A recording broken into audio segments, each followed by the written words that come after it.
Hi, my name is Mike Montesa, and I'm a manga editor here at Viz Media. Hi, I'm Matthew Hunter. I'm the associate producer for animation, in this case, Terra Formars. A Martian cockroach. A Terra Formar. Only it's colossal. Whoa. I remember when we had the acquisition meeting for it, and the tankobon, the Japanese version of the book, was passed around. And I opened it up, and I found like the first scene where the human explorers on Mars encounter the terraformers for the first time, and I was like, wow, okay, that's where we're going with this. It went from zero to ultraviolence like that, so yeah, pretty shocking. Yeah, I mean, it was shocking for me too, so that's definitely part of it. But I think for me, the initial impression was just, I was so pleased to finally see an animation, not the manga, of course, but animation that harkens back to the late 80s, late 90s Japanese animation, something like similar to Ninja Scroll, that kind of gritty, realistic, dark, atmospheric animation style that I had been craving for a while, that was totally absent from the world of Japanese animation. So, it was exciting to finally see that and get what I was wanting for a while. And then, of course, the shock came in when the decapitations made their appearance, and the blood and the guts and everything like that. And I was kind of surprised that Japan actually went forward and made something so shockingly horrific and gory. So that was great to see. I think it was well, I can't really call it science, but the, the pseudoscience of the terraformers, and how, it's a whole story about humans who are genetically modified, and their DNA is crossed with various insect and animal organisms to make them into super soldiers that can stand up against the giant mutant humanoid cockroaches on Mars. And like Matt just said, that kind of sci-fi story is something that you saw a lot more of, way back when. It's not kind of hard sci-fi. That's the kind of story that I grew up on, and that's the kind of thing that I like. And the detail that the story gets into, as far as the modifications that the characters have to make them super soldiers, are pretty cool. Sometimes when they transform, it's pretty interesting, it's fascinating, it's horrific at the same time. I remember I used to watch horror movies like American Werewolf in London, things like that, where they show the transformation of the guy into the werewolf, and you're thinking, oh my god, that's really cool, but that looks horrifically painful. Yeah. Right? And in Terra Formars, they have the guy like turning into the giant wasp, or he's got the crab claws or whatever, and you're just thinking, that's gotta hurt, but you can't take your eyes off it. They're good at portraying pain in Yeah. animation. Yeah, that's Yeah. Yeah, I before Terra Formars had no idea the range of human emotion of what happens when your limbs are torn off, or what kind of all the range of screams and grunts and yells, and so Lots of that was screaming. that was in part of the education too. Yeah. So, but yeah, for me, what really pulled me into Terra Formars was initially as I mentioned, the visual style, the unique visual style that was truly unique. But once you get over the visuals of it, for me it was the emotional connection that really pulled me in. That despite this facade of horror and action, there's actually a lot of deep human emotion that the viewers are treated to almost every episode. And a few episodes, particularly the episodes that center on Adolf, they're really moving, surprisingly so. You would never imagine to actually be moved from an animation about monster cockroaches and pseudoscience in a way. But the attention to detail when it came to the individual characters and their personalities was really surprising to me. And a few moments again where you watch these characters in their last moments expressing regrets or their love back home on Earth or things like that. It really gets to you, especially after you've kind of watched this character develop and grow. And as everyone knows who's watched Terra Formars, you never know what's going to happen. So you're always worried and scared for this character. Are they going to make it? Are they going to die a horrific death like the guy over here? So it's always keeping you on edge. That is interesting, and they do a really good job at that. So, and of course, as Mike mentioned, all the science, some of it, of course, is fictional, but actually a lot of it is based in reality. So actually learning something when you're enjoying the show is something that I can't really find an equivalent in the world of Japanese animation right now. So it's a unique product in that sense too.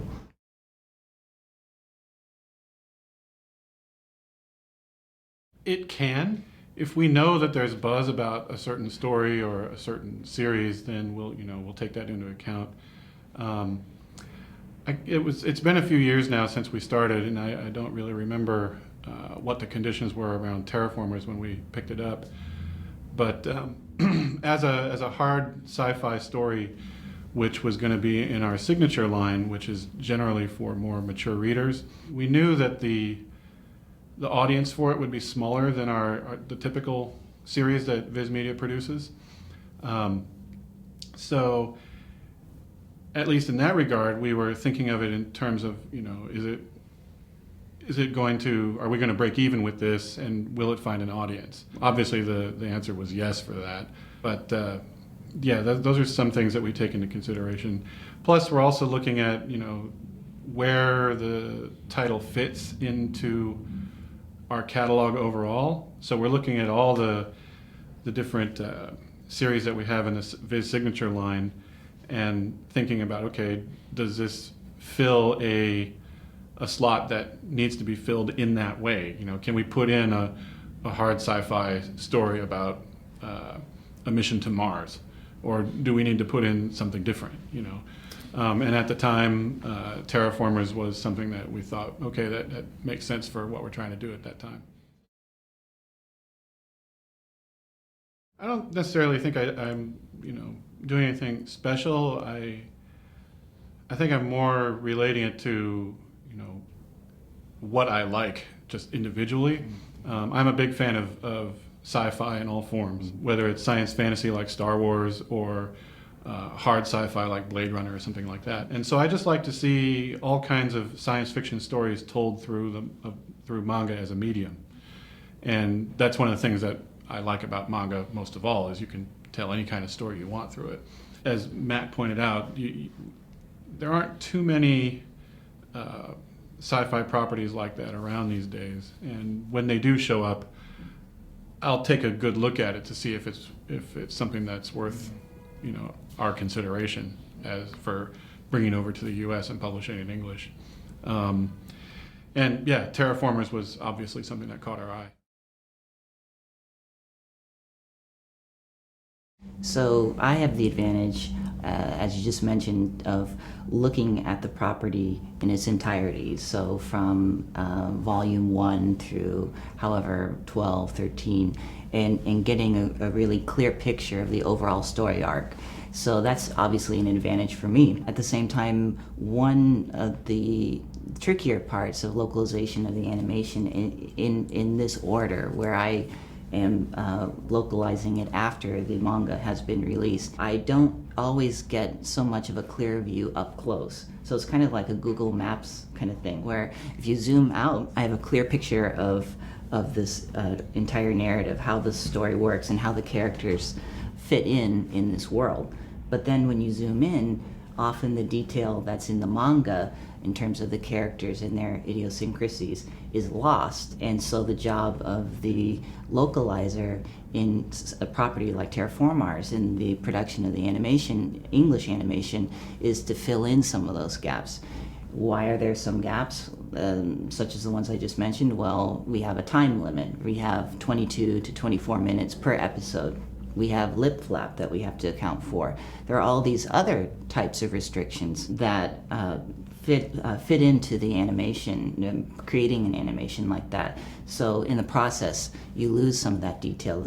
Pieces of the script that may be in the manga are missing from the script in the animation. So it's my job to make it all come together as a cohesive whole and make sense. That's, I think, some of the challenges and some of the benefits of approaching localization from that order or from that standpoint.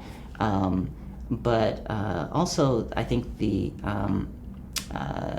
fan expectation is a little bit different from, say, something like a simulcast to a DVD and things like that. So when we're localizing the DVD product, for example, the Terra Formars Season 1, that's a product that needs to pull from the manga that has already been released, our manga in English, the Japanese manga, the Japanese script, the visuals that we see on screen. So it's a combination of cross-referencing all those things to make sure that it makes sense and that we maintain consistency whenever possible. So those are all considerations that is really important in producing an animation such as Terra Formars. Matt's always coming over to my desk going, "What's going on here?" Yeah. Yeah, see, he's used to it, so. But he's right though. When you go from one medium to another, in this case manga to animation, you're going to have to change things necessarily. You're going to have to cut things. You're going to have to lose things. You're going to have to add things sometimes. And so often he'll be asking me a question about something in the animation that was expanded on because it wasn't talked about in the manga, or something that was dropped in the animation that was in the manga. The characters are saying something in the animation, and Matt will say, "Well, why are they talking about this?" And I say, "Oh, that's because of this scene right here in the manga." And he's like, "Oh, okay, I get it now." And then that can help him figure out something in the script that he needed to fix. Yeah, so we can, just as Mike said, we can kind of fill in for each other where there are kind of missing links in each of our respective properties. So, as I mentioned, we sometimes in the animation script miss that interesting detail or a piece that's actually really that can clarify the emotion of a character or foreshadow something in the near or distant future. So Mike is great in kind of explaining that and filling in those gaps. And then sometimes it can happen vice versa. So we're lucky that we can work with each other and make this at times very complicated story make sense. You need all the help you can get.